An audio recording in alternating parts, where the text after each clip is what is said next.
أنفسنا ومن سيئات أعمالنا من يهده الله فلا مضل له ومن يضلل فلا هادي له وأشهد أن لا إله إلا الله وحده لا شريك له وأشهد أن محمدا عبده ورسوله أما بعد فإن خير الحديث كتاب الله وخير الهدي هدي محمد صلى الله عليه وسلم وشر الأمور محدثاتها وكل محدثة بدعة وكل بدعة ضلالة وكل ضلالة في النار أعوذ بالله من الشيطان الرجيم بسم الله الرحمن الرحيم يا أيها الذين آمنوا اتقوا الله حق تقاته ولا تموتن إلا وأنتم مسلمون يا أيها الذين آمنوا اتقوا الله وقولوا قولا سديدا يصلح لكم أعمالكم ويغفر لكم ذنوبكم ومن يطع الله ورسوله فقد فاز فوزا عظيما قال الله تعالى في القرآن الكريم كلوا واشربوا ولا تسرفوا وعن عمرو بن أبي سلمة رضي الله تعالى عنه يقول كنت غلاما في هجر رسول الله صلى الله عليه وسلم فكانت يدي تتيش في صحفة كذا وكذا فقال يا غلام سم الله وكل بيمينك وكل مما يليك او كما قال علیہ الصلاۃ والسلام۔ قابل احترام بھائیوں، دوستوں، بزرگوں، اللہ تعالیٰ نے ہم پر بے شمار احسان کر رکھے ہیں، جن میں سے ایک یہ ہے کہ اس نے ہمارے لیے حلال چیزیں کھانے پینے کے لیے جائز قرار دی ہیں، پاک چیزیں، طاہر اور صاف اور ستھری چیزیں وہ کھانے پینے کے لیے جائز اور حلال رکھی ہیں، اور جو چیزیں نجس ہیں، گندی ہیں، نقصان دیں، وہ اللہ تعالیٰ نے ہمارے لیے حرام قرار دے دی۔ بعض دفعہ یہ ہوتا ہے کہ جو چیز ہم کھا رہے ہیں وہ تو بالکل حلال ہے، اس کا کھانا بھی جائز ہے، اسلام کے اندر رکاوٹ نہیں ہے، لیکن کھانا کھانے کے آداب کا خیال نہ رکھتے ہوئے ہم اس حلال چیز کو کھاتے ہوئے بھی گناہ گار ہو جاتے ہیں۔ اس لیے اللہ تعالیٰ نے قرآن مجید میں اور نبی صلی اللہ علیہ وسلم نے اپنے فرمان میں کھانے پینے کے کچھ آداب ذکر کیے۔ ابھی جو حدیث میں نے آپ کے سامنے پڑھی ہے اس میں حضرت عمر بن ابی سلمہ رضی اللہ تعالی عنہ یہ فرماتے ہیں کہ کنت غلاما فی ہجر رسول اللہ صلی اللہ علیہ وسلم، میں نبی صلی اللہ علیہ وسلم کے ہاں ہی پرورش پاتا تھا، ان کی زیر تربیت تھا، یعنی ابھی چھوٹی عمر میں ہی نبی صلی اللہ علیہ وسلم کی خدمت میں لگ گئے۔ اللہ اکبر، یہ کتنے خوش قسمت لوگ ہیں، ابھی بچپن ہے، چھوٹی عمر ہے، اور خدمت کس کی ہے؟ امام الانبیاء رسول اللہ صلی اللہ علیہ وسلم۔ اور نبی صلی اللہ علیہ وسلم کا یہ طریقہ کار ہے، جہاں بھی آپ غلطی دیکھتے تھے فوراً اس کی اصلاح کرتے تھے۔ یہ کہتے ہیں میں چھوٹا تھا، ابھی نبی صلی اللہ علیہ وسلم کے ساتھ میں کھانا کھانے لگا، وَكَانَتْ يَدِي تَتِيشُ فِي صَحْفَةٍ كَذَا وَكَذَا، کہ میں کس طرح کھانا کھا رہا تھا، کبھی میں اپنے آگے سے کھاتا، کبھی ادھر سے پکڑتا، کبھی ادھر سے پکڑتا، یعنی یہ میں خیال نہیں رکھ رہا تھا کہ صرف اپنے آگے سے کھاؤں، بلکہ جہاں سے میرا جی کرتا میں کھانا اٹھا کے کھا رہا تھا۔ تو نبی اکرم صلی اللہ علیہ وسلم نے فوراً فرمایا یا غلام، اے بچے، سم اللہ، کھانا کھانے سے پہلے اللہ کا نام لے کر کھاؤ، یعنی بسم اللہ پڑھ کر کھاؤ۔ یہ پہلا ادب سکھلایا بچے کو، یا غلام سم اللہ، اے بچے دائیں ہاتھ سے، ود رائٹ ہینڈ دائیں ہاتھ سے کھانا کھاؤ، اور وَكُلْ بِيَمِينِكَ دوسرا ادب سکھلایا کہ اپنے دائیں ہاتھ سے کھاؤ۔ بسم اللہ پڑھ کر کھاؤ، دائیں ہاتھ سے کھاؤ. اور تیسرا ادب سکھلایا وَكُلْ مِمَّا يَلِيكَ، اپنے آگے سے کھاؤ، دوسروں کے آگے سے نہ کھاؤ. یہ چھوٹی سی حدیث میں کھانے پینے کے 3 آداب سکھلائے. فرمایا سم اللہ، اللہ کا نام لے کر کھاؤ، یہ پہلا ادب ہے. بسم اللہ پڑھ کر کھاؤ. اور کھانا کھانے سے پہلے، وضو کرنے سے پہلے، گھر میں داخل ہونے سے پہلے صرف اتنے لفظ ہیں بسم اللہ. پوری بسم اللہ الرحمن الرحیم نہیں ہے، بسم اللہ پڑھ کر کھانا ہے، اللہ کا نام لے کر کھانا ہے. یہ کس قدر ضروری ہے. نبی اکرم صلی اللہ علیہ وسلم فرماتے ہیں کہ جو شخص کھانا کھانے لگتا ہے اور اس نے اللہ کا نام نہیں لیا، فلم یذکر اسم اللہ، بغیر بسم اللہ کہے کھانا شروع کر دیا، تو کیا ہوتا ہے کہ شیطان اس کے ساتھ کھانا کھاتا ہے. اس نے بسم اللہ نہیں پڑھی، اس کا خیال نہیں کیا، چھوٹی سی یہ چیز ہے اس کو بھول گیا، یا اس کی عادت ہی یہ ہے، تو شیطان اس کے ساتھ کھانا کھاتا ہے. اس طرح آپ گھر میں داخل ہوتے ہوئے اگر بسم اللہ نہیں پڑھتے تو شیطان گھر میں داخل ہوتا ہے.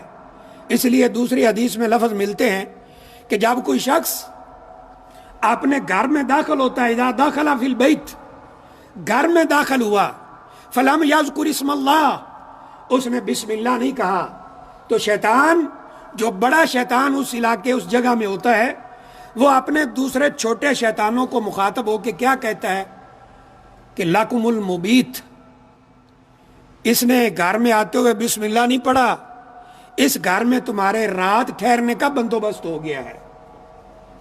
شیطان جس گھر میں رات ٹھہرے اور پھر ہم یہ شکوہ کریں کہ ہمیں جی جن چمٹ گئے ہیں، ہمیں یہ ہو گیا وہ ہو گیا، او بھائی تو ان شیطانوں کو ساتھ تو خود لے کر آیا گھر میں، بسم اللہ نہیں پڑھا. اور اگر کھانا کھاتے ہوئے، یعنی پہلے گھر میں داخل ہوا نا، بسم اللہ نہیں پڑھا، پھر کھانا کھاتے ہوئے بسم اللہ نہیں پڑھا، تو وہ شیطان مخاطب اور کر کیا کہتا ہے کہ اس نے کھانے سے پہلے بسم اللہ نہیں پڑھا، فَلَكُمُ الْعَشَاءُ، اس گھر میں تمہارے کھانے کا بندوبست بھی ہو گیا ہے، رات بھی ٹھہرو آرام سے، یہاں کھانا بھی کھاؤ. اس لیے آپ نے فرمایا بسم اللہ پڑھ کر کھانا کھاؤ. اور ایک اور حدیث میں کیا ہے کہ جو شخص کھانا کھانے لگا اور اسے بھول گیا، بسم اللہ انسان ہے بھول سکتا ہے، لیکن درمیان میں یاد آیا تو آپ نے درمیان میں بھی اللہ کا نام لینے کا حکم دیا ہے. لیکن وہاں تھوڑے سے لفظ یہ ہیں بسم اللہ اولہ و آخرہ، اینڈ پر یاد آیا ہے، فرمایا یہ پڑھو بسم اللہ اولہ و آخرہ. اس کا فائدہ کیا ہوگا؟ شروع میں بسم اللہ نہیں پڑھا، شیطان کھانا کھا رہا ہے ساتھ، فرمایا جب تم بسم اللہ اولہ و آخرہ پڑھو گے، شیطان قے کرنے پر مجبور ہو جائے گا. تمہارا جتنا کھانا اس نے کھایا ہے وہ اس کو ہضم نہیں ہوگا، وہ قے کرنے پر مجبور ہوگا. حتیٰ کہ کھانے کے آخر میں یاد آیا ہے بسم اللہ اولہ و آخرہ فی آخر الطعام، آخر میں پڑھو، یہ شیطان قے کرنے پر مجبور ہو جائے گا. یہ پہلا ادب ہے. دوسرا ادب آپ نے سکھلایا تھا وَكُلْ بِيَمِينِكَ، اپنے دائیں ہاتھ سے کھاؤ، رائٹ ہینڈ، دایاں ہاتھ، اس کے ساتھ کھاؤ. اس کے ساتھ کھانا پینا، اس سے نبی اکرم صلی اللہ علیہ وسلم نے منع کیا ہے. دائیں ہاتھ کے ساتھ کھاؤ. ایک حدیث میں کیا فرمایا نبی اکرم صلی اللہ علیہ وسلم نے، کُلُوا بِأَیْمَانِکُم، اپنے دائیں ہاتھ سے کھانا کھاؤ. فَإِنَّ الشَّیْطَانَ یَأْکُلُ بِشِمَالِهِ، شیطان بائیں ہاتھ سے کھانا کھاتا ہے، تم دائیں ہاتھ کے ساتھ کھانا کھاؤ. اور یہ ادب کتنا ضروری ہے میرے بھائی. ایک حدیث میں ایک عجیب واقعہ ملتا ہے. ایک شخص نبی کریم صلی اللہ علیہ وسلم کی مجلس میں بائیں ہاتھ کے ساتھ کھانا کھا رہا ہے. آپ کو پتہ ہے مدینہ منورہ میں ایسے لوگ بھی موجود تھے جو اوپر سے کلمہ پڑھتے تھے، دل سے کلمہ نہیں پڑھتے تھے. یہ عبداللہ بن ابی اور اس کی جماعت، منافقین کی جماعت، اسی طرح کا کوئی شخص یہ بائیں ہاتھ کے ساتھ کھانا کھا رہا ہے۔ نبی اکرم صلی اللہ علیہ وآلہ وسلم نے فرمایا، اس شخص کو حکم دیا، مخاطب کر کے فرمایا کل بے یمینک، اپنے دائیں ہاتھ کے ساتھ کھانا کھاؤ۔ یہ شخص آگے سے کیا کہتا ہے؟ یہ دائیں ہاتھ سے کھانا کھانے کی بجائے یہ آگے سے لفظ بولتا ہے، کہتا ہے لا استطع، اللہ کے رسول صلی اللہ علیہ وسلم میں دائیں ہاتھ سے کھانا کھا نہیں سکتا، حالانکہ کھا سکتا تھا۔ آپ کا حکم سن کر، آپ کی حدیث سن کر اس نے اس کو ماننے کی بجائے آگے سے استہزاء کرتا ہے، مذاق کرتا ہے، کہتا ہے لا استطع، میں دائیں ہاتھ سے کھانا نہیں کھا سکتا۔ نبی اکرم صلی اللہ علیہ وسلم نے فرمایا ولا استطعت، اللہ کرے آج کے بعد تو دایاں ہاتھ اپنے منہ کی طرف نہ اٹھا سکے۔ یہ بد دعا رسول اللہ صلی اللہ علیہ وسلم نے دی۔ حدیث میں آتا ہے اس کے بعد اس کا دایاں ہاتھ اس کے منہ کی طرف نہیں اٹھ سکا ہے۔ اس واقعے پر غور کرو میرے بھائی۔ سب سے پہلی چیز جو ثابت ہوتی ہے وہ یہ ہے کہ دائیں ہاتھ سے کھانا کھانا یہ لازم ہے، واجب ہے، ضروری ہے۔ ایک اور بات اس سے کیا ثابت ہوتی ہے؟ نبی کریم صلی اللہ علیہ وسلم کا فرمان سن کر، آپ کی حدیث سن کر اس کو نہ ماننا یہ بہت بڑا جرم ہے، اور اس کو مذاق کرنا، استہزاء کرنا، اس کو ڈی گریڈ کرنے کی کوشش کرنا یہ اس سے بڑا جرم ہے۔ اس نے ایک تو بات مانی نہیں ہے، حدیث کو، سنت کو، آپ کے حکم کو مانا نہیں ہے، اور ایک اس کو مذاق کر رہا ہے۔ اس کی سزا اللہ نے کیا دی کہ نبی اکرم صلی اللہ علیہ وآلہ وسلم نے بد دعا دے دی، اور وہ بد دعا فوراً اللہ کے ہاں قبول ہوئی، اور اس کا بایاں ہاتھ یہ شل ہو گیا، جیسے آج کل ہم کہتے ہیں فالج زدہ ہو گیا، اور یہ اس کے بعد اس کے منہ کی طرف اٹھ نہیں سکا ہے۔ اس واقعے سے ایک یہ بات بھی ثابت ہوتی ہے کہ نبی اکرم صلی اللہ علیہ وسلم اپنی ذات کے لیے تو کسی کو بد دعا نہیں دیتے تھے، اپنی ذات کے لیے تو کسی سے بدلہ نہیں لیتے تھے، لیکن جہاں اللہ کے حکم کی باری آتی تھی، جہاں اللہ تعالیٰ کے دین کا مسئلہ آتا تھا، وہاں اگر کسی نے ایسی حرکت کی ہے تو نبی اکرم صلی اللہ علیہ وسلم نے اسے بد دعا بھی دی ہے۔ ہمارے یہاں نا بڑی میٹھی میٹھی باتیں کی جاتی ہیں، اصل میں حق بات بڑی کڑوی ہوتی ہے، لیکن انسان اس پہ غور کرتا ہے تو وہ سمجھ آتی ہے۔ ہمارے ہاں بے شمار خطیبوں کو سنا نبی صلی اللہ علیہ وسلم نے ساری زندگی کسی کو بد دعا نہیں دی۔ ہم کہتے ہیں ہاں اپنی ذات کے لیے تو نہیں دی، لیکن جہاں دین کا مسئلہ آیا ہے پھر آپ نے بد دعا بھی دی ہے۔ جنہوں نے 70 قاری شہید کیے تھے، 1 مہینہ تک فجر کی نماز میں آپ نے بد دعا دی، دوسری رکعت کا رکوع کرنے کے بعد قنوت نازلہ کے اندر ان کے لیے بد دعائیں کی ہیں۔ اور جس نے آپ کے سامنے حدیث کو ماننے سے انکار کیا اور دائیں ہاتھ سے کھانا کھانے سے انکار کر دیا، نبی کریم صلی اللہ علیہ وسلم نے اس شخص کو بھی بد دعا دی۔ پھر ایک اگلا ادب کیا سکھلایا؟ فرمایا اپنے آگے سے کھاؤ، کل مما یلیک، اپنے آگے سے کھاؤ، دوسروں کے آگے سے کھانا کھانے کی کوشش نہ کرو۔ کیوں؟ ایک اور حدیث میں لفظ ملتے ہیں فَإِنَّ الْبَرَكَةَ تَنزِلُ فِي وَسَطِ الطَّعَامِ، اللہ کی طرف سے جو کھانے میں برکت ہوتی ہے وہ کھانے کے درمیان میں اترتی ہے۔ اگر ہر کوئی اپنے آگے سے کھائے گا یہ برکت اللہ کی طرف سے ہر ایک کو نصیب ہو جائے گی، اور اگر ادھر ادھر ہاتھ مارنے کی کوشش کرے گا یہ برکت ہی ختم ہو جائے گی۔ اب ہم دیکھیں، میں بھی اور آپ بھی، اور اس معاملے میں نا کھانے پینے کا جو مسئلہ ہے اس میں ہمارا مذہبی طبقہ بہت آگے ہے ماشاءاللہ۔ کھانا کھانا ہو تو ہم کوشش یہ کرتے ہیں کہ اگر کھانے میں فار ایگزامپل گوشت کا سالن پکا ہے، بوٹیاں ہیں، چھوٹے چھوٹے ٹکڑے ہیں گوشت کے، ہماری کوشش ہوگی کہ ہمارا جو بھائی ہے نا جس کے آگے پڑا ہے وہ تھوڑا سا ادھر ادھر مشغول ہو تو میں اٹھا کے کھا لوں۔ وہ پانی پینے لگے اندر سے، بعد میں دیکھے گا یہ میرا کہاں گیا بھائی۔ اللہ اکبر، یہ نہیں ہونا چاہیے۔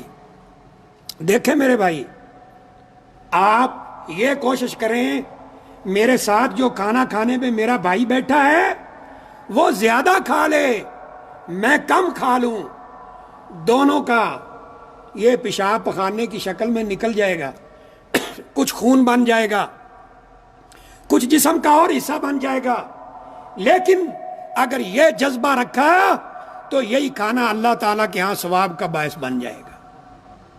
ایک بزرگ کا واقعہ والد صاحب نے سنایا، بڑی یعنی حیرت ہوتی ہے، بعض لوگ ایسے بھی دنیا میں موجود ہیں۔ والد صاحب ملنے کے لیے گئے، کچھ دوست کے ساتھ، اس نے شربت پلایا، 1 گلاس 2 گلاس، بس صاحب ہم زیادہ نہیں پی سکتے، نہیں جی اور پی لیں اور پی لیں، کچھ لوگ پی لیتے ہیں زیادہ، تو کہا کہ آپ خود بھی پئیں، میزبان کو بھی پینا چاہیے۔ کہا کہ بات یہ ہے جو میں پی لوں گا پیشاب پخانہ بن کے نکل جائے گا، جو میرا شربت آپ پی لیں گے، آپ مہمان ہیں میرے لیے، اللہ کے ہاں ثواب کا باعث بن جائے گا۔ اللہ اکبر، یہ جذبہ ہونا چاہیے۔ تو یہ چھوٹی سی حدیث ہے، آپ کو پتہ ہے جمعے کا وقت ہی بہت کم ہوتا ہے، اور بھی کھانے کے آداب ہیں، لیکن اس حدیث کے اندر جو حضرت عمر بن ابی سلمہ رضی اللہ تعالیٰ عنہ کی حدیث ہے، اس کے اندر کھانے کے 3 آداب سکھلائے گئے۔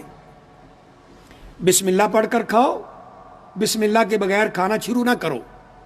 نمبر 2، اپنے دائیں ہاتھ کے ساتھ کھاؤ، اور نمبر 3، اپنے آگے سے کھاؤ، دوسروں کے آگے سے کھانے کی کوشش نہ کرو۔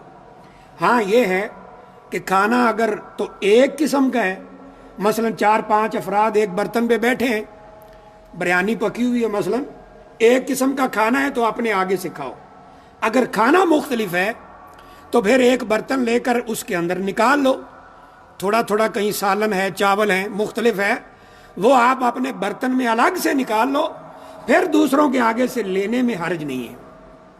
تو اللہ سے دعا ہے اللہ مجھے بھی آپ کو بھی عمل کی توفیق عطا فرمائے، اور یہ اسلامی معاشرے کے جو آداب ہیں ان کے اوپر غور کرنے کی، ان کو اپنی زندگی میں لانے کی اور عمل کی توفیق عطا فرمائے۔ اقول قولی ھذا واستغفر اللہ لی ولکم ولسائر المسلمین من کل ذنب فاستغفروہ انہ ھو الغفور الرحیم۔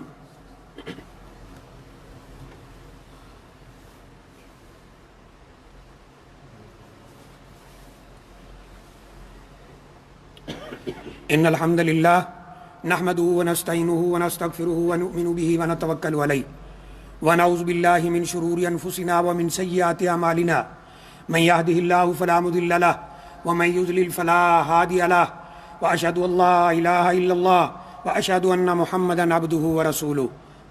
قابل احترام بھائیو، کھانا کھانے کے بہت سے آداب نبی اکرم صلی اللہ علیہ وآلہ وسلم سے ثابت ہیں۔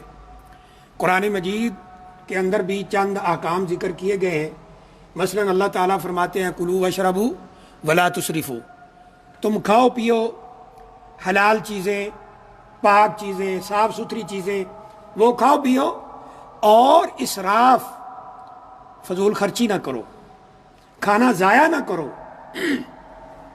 یہ مصیبت عربوں میں دیکھی بہت زیادہ، اتنا کھانا پکا ہوگا، بس تھوڑا سا کھائیں گے باقی پھینک دیں گے۔ تو یاد رکھو اللہ تعالیٰ کی نعمتوں کو انسان جب اس طرح ضائع کرتا ہے نا تو پھر اللہ تعالیٰ کی نعمتیں آہستہ آہستہ انسان کے ہاں سے ختم ہو جاتی ہیں۔ اللہ نے قرآن مجید میں فرمایا ہے کہ وَإِذْ تَعَذَّنَ رَبُّكُمْ لَإِن شَكَرْتُمْ لَأَزِيدَنَّكُمْ، اللہ کا حکم یہ ہے میری نعمتوں کو استعمال کرو، ٹھیک ہے، لیکن اللہ کا شکر ادا کرو، اور یہ ناشکری اور کفر اور ضائع نہ کرو ان۔ تو اس لیے کھانا ضائع نہیں کرنا چاہیے۔ ہمارے ہاں بھی ایک عجیب سسٹم دیکھنے کو ملتا ہے، یہ کوئی شادی ہو نا، نکاح شادی وغیرہ کا مسئلہ ہو، کوئی فنکشن ہو، ہمارے ہاں کیا ہوگا، کھانا منگوائیں گے، اس میں جو اچھا کھانا ہے، گوشت وغیرہ اس طرح وہ کھا لیں گے، باقی کوئی سبزی، کوئی اس میں ایسی چیز ہے وہ جناب ٹینٹ اٹھا کے باہر پھینک دے گے، اور لاؤ بھائی، اللہ اکبر۔ تو اس لیے میرے بھائی اللہ نے قرآن مجید میں کھانا ضائع کرنے سے منع کیا ہے، اور کھانے کا ایک یہ بھی ادب ہے کہ اتنا کھانا لیں جتنا آپ نے کھانا ہے، اور برتن کو بالکل صاف کریں، آخری لقمہ بھی جو برتن میں ہے اسے صاف کریں۔ حدیث آپ نے سنی پہلے خطبے میں کہ فَإِنَّ الْبَرَكَةَ تَنزِلُ فِي وَسْطِ الطَّعَامِ، کھانے کے درمیان میں، حتیٰ کہ آپ یہ دیکھیں برکت کا فرمایا نا کھانے کے درمیان میں اترتی ہے، تو اس میں کس قدر آپ نے اہتمام فرمایا ہے۔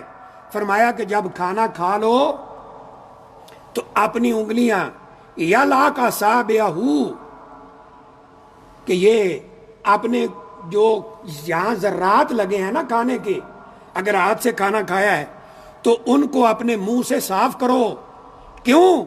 واللہ اگر یہاں ایک دو چاول بھی لگے ہیں نا یا کھانے کا کوئی حصہ لگا ہے، ہو سکتا ہے اللہ کی طرف سے جو برکت ہے اسی چاول کے اندر ہو۔ فرمایا اس کو صاف کرو۔ یا لاکو اصابیہ ہو او یو لکھا، کہ یا تو خود ان کو چاٹے صاف کرے یا کسی سے چٹوائے۔ یہاں چٹوانے کا اشارہ بیوی کی طرف ہے، اسے کہے کہ تم صاف کرو۔ یہ میاں بیوی کا آپس میں پیار محبت ہے۔ اگرچہ ہمارے ہاں ایسے ہو تو قیامت آ جائے گی، یہ کیا کر رہا ہے، اس کو شرم نہیں آتی؟ اللہ اکبر، یہ کھانا کھانے کا ادب ہے۔ ایک اور ادب ابو داؤد کے اندر نبی اکرم صلی اللہ علیہ وسلم سے شکایت کرتے ہیں صحابہ کرام کہ ناکلو ولا نشبع، اللہ کے رسول صلی اللہ علیہ وسلم ہم کھانا کھاتے ہیں لیکن تھوڑی دیر کے بعد پھر بھوک لگ جاتی ہے، پیٹ بھرتا نہیں ہے۔ نبی اکرم صلی اللہ علیہ وسلم نے پتہ ہے کیا فرمایا؟ لعلکم تتفرقون علی طعامکم، مجھے ایسے لگتا ہے کہ تم اکٹھے بیٹھ کر، سارے لوگ اکٹھے بیٹھ کر پیار محبت سے کھانا نہیں کھاتے، تم الگ الگ ہو کر کھانا کھاتے ہو، اس لیے کھانے کے اندر سے اللہ برکت ہی اٹھا لیتا ہے۔ ہمارے ہاں بھی یہی سسٹم ہے، شادی ہے تو سنت کے مطابق یہ تو نہیں ہوگا کہ جناب نیچے دسترخوان بچھایا جائے اور برتن میں کھانا ہو، 4-5 لوگ 10 لوگ ایک برتن پہ آ کر بیٹھیں اور مل کر کھانا کھائیں، نہیں، ہر ایک نے جناب چمچی پکڑی ہوئی ہے، پلیٹ پکڑی ہوئی ہے۔ اب یہاں بھی یہی سسٹم چل رہا ہے، پہلے یہاں بڑا سادہ ماحول تھا، یہاں بھی یہی ہے، بھاگو جناب، وہ ریس لگ گئی ہے کھانا لینے کے لیے، کسی کے کپڑوں کے اوپر گرا ہوا ہے، کسی کے سر کے اوپر گرا ہوا ہے، کوئی ہوش نہیں ہے کہ ہم نے کس طرح کھانا کھانا ہے۔ اس طرح کھانے کا ایک اور ادب ہے کہ بلا کسی مجبوری کے کھانا پینا کھڑے ہو کر نہیں ہونا چاہیے۔ شادیوں میں یہی وہ کھڑے ہو کے کھا رہے ہیں جی، نئی تہذیب کے انڈے ہیں گندے، یہ ان کو اللہ کے رسول صلی اللہ علیہ وسلم کی تہذیب اچھی نہیں لگتی۔ آپ نے تو یہ فرمایا تھا، ایک حدیث میں یہ ذکر ملتا ہے کہ جو کھڑے ہو کر یعنی بغیر کسی مجبوری کے کھڑے ہو کر پی لے کوئی چیز تو اپنے حلق میں انگلی ڈال کر کہہ کر دے اسے اپنے پیٹ کے اندر نہ رہنے دے۔ ہاں جواز کے حد تک ٹھیک ہے، کوئی مجبوری ہو، جیسے یہ بیٹھنے کی جگہ نہیں ہے یا کولر لگا ہوا ہے، پانی ساتھ گلاس باندھا ہوا ہے نا، مسلمان گلاس نہ لے جائے، اللہ اکبر، تو کھڑے ہو کر مجبوراً ہمیں پینا پڑتا ہے۔ کوئی ایسی مجبوری ہو تو ٹھیک ہے، ہاں زم کھڑے ہو کے پی سکتے ہیں، کعبہ کی طرف منہ کر کے کھڑے ہو کر پی سکتے ہیں، بیٹھ کر بھی پی سکتے ہیں۔ کھانے کا ایک اور ادب، نہا نبی صلی اللہ علیہ وسلم عن الاکل متکئا، کہ کھانا ٹیک لگا کے نہیں کھانا چاہیے، پیچھے ٹیک لگائی ہوئی ہے اور کھانا کھا رہا ہے، نبی اکرم صلی اللہ علیہ وآلہ وسلم نے اس سے بھی منع کیا ہے۔ کھانے کا ایک اور ادب کہ جب ہم کھانا کھا لیں، یہ مختصر عرض کر رہا ہوں، تو پھر دعا پڑھنی چاہیے۔ کئی دعائیں نبی صلی اللہ علیہ وسلم نے سکھلائی ہیں۔ ایک عام دعا جو شاید ہم بھائیوں کو یاد ہے، الحمدللہ الذی اطعمنا وسقانا وجعلنا من المسلمین، اللہ کا شکر ہے جس نے ہمیں کھلایا پلایا اور ہمیں مسلمان بنایا، اللہ اکبر۔ اگرچہ بعض محدثین نے اس کی سند پہ کچھ کلام کیا، بہرحال یہ روایت بہت سے لوگوں کے ہاں قابل قبول ہے، یہ دعا پڑھنی چاہیے۔ الحمدللہ الذی اطعم وسقا وجعل له مخرجا، اللہ کا شکر ہے کہ جس نے مجھے کھلایا اور پلایا، اور آخری بات کیا ہے، اس کے نکلنے کا رستہ بھی بنایا۔ اللہ اکبر، واللہ یہ بڑی عجیب بات ہے۔ کھانا رک جائے نا پیٹ کے اندر، پانی رک جائے، پیشاب نہ آ رہا ہو، کھانا تھوڑی سی قبض ہو جائے تو انسان کا جو حال ہوتا ہے وہ ہم سب کو پتہ ہے۔ اس لیے فرمایا اللہ کا شکر ہے جس نے پلایا کھلایا اور اس کے نکلنے کا رستہ بھی بنا دیا۔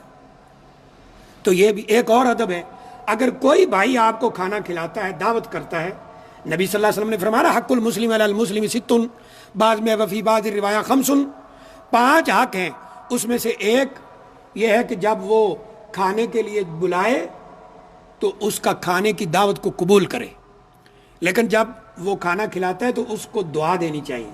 اگر کسی نے دعوت کی ہے نا، اللہم اطعم من اطعمنا واسق من سقانا، اللہم بارک لہم فیما رزقتہم، اللہم بارک لہم فی طعامہم و شرابہم و رزقہم، یہ اس طرح کے الفاظ اس کے ساتھ اپنے بھائی کو دعا دینی چاہیے۔ یہ کھانا کھانے کے آداب چند اس خطبے کے جتنا وقت ہوتا ہے میں نے عرض کیے ہیں۔ اللہ سے دعا ہے اللہ تعالی ہمیں ان باتوں کے اوپر عمل کی توفیق عطا فرمائے۔ عباد اللہ، ان اللہ و ملائکتہ یصلون علی النبی یا ایھا الذین آمنوا صلوا علیہ وسلموا تسلیما، اللہم صل وسلم علی رسولنا و حبیبنا محمد، اللہم ارض عن خلفاء الراشدین ابی بکر و عمر و عثمان و علی و عن سائر الصحابۃ اجمعین، اللہم انصر الاسلام والمسلمین، اللہم اذل الشرک والمشرکین، اللہم دمر اعداءک اعداء الدین، اللہم انصر اخواننا المجاہدین فی کل مکان، اللہم انصرهم علی عدوک وعدوہم، اللہم انصرهم علی عدوک وعدوہم، اللہم ثبت اقدامہم وسدد رمیہم یا رب العالمین، اللہم انصر اخواننا المجاہدین علی الحدود یا رب العالمین، اللہم وفق امامنا لما تحب وترضى وخذ بناصيته الى البر والتقوى، اللہم تقبل شہداء المستضعفین من المسلمین یا رب العالمین، اللہم انصر اخواننا المستضعفین فی کل مکان، اللہم ردہم الى اہلہم سالمین، اللہم تقبل شہداءہم وعاف جرحاہم یا رب العالمین، اللہم طاہر قلوبنا من النفاق واعمالنا من الرياء والسنتنا من الكذب وأعيننا من الخيانة فإنك تعلم خائنة الأعين وما تخفي الصدور، ربنا ظلمنا أنفسنا وإن لم تغفر لنا وترحمنا لنكونن من الخاسرين، اللهم إنك عفو تحب العفو فاعف عنا، ربنا آتنا في الدنيا حسنة وفي الآخرة حسنة وقنا عذاب النار۔ عباد اللہ، ان اللہ یأمر بالعدل والإحسان وإیتاء ذی القربى وینہی عن الفحشاء والمنکر والبغی یعظکم لعلکم تذکرون، سبحان ربک رب العزة عما یصفون۔